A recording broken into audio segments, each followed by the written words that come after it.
Hi dears, നിങ്ങൾക്കായുള്ള ഇന്നത്തെ message. നിങ്ങളുടെ പാതയിൽ നിരവധി തടസ്സങ്ങൾ ഉണ്ടാകാം. പക്ഷേ നിങ്ങൾ ശ്രദ്ധ കേന്ദ്രീകരിക്കുകയും സംയമനം പാലിക്കുകയും നിങ്ങളുടെ കഴിവുകളിൽ ആത്മവിശ്വാസം പുലർത്തുകയും ചെയ്താൽ നിങ്ങൾ വിജയിക്കും. അതുപോലെ പഴയതെല്ലാം, അത് ഓർമ്മകളായാലും വേദനകളായാലും യാതനകളായാലും, ഇപ്പോഴും നിങ്ങൾ നിങ്ങളുടെ കൂടെ കൊണ്ടു നടക്കുന്നുണ്ടെങ്കിൽ അവയെ ഉപേക്ഷിക്കുക. പഴയതിൽ നിന്ന് പാഠങ്ങൾ ഉൾക്കൊള്ളണം.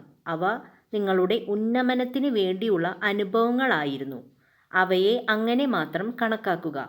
ഒരു കോട്ട് ഓർമ്മ വരുന്നു: ഒരിക്കലും നിങ്ങളുടെ ഭൂതകാലത്തിൻ്റെ തടവുകാരനാകരുത്.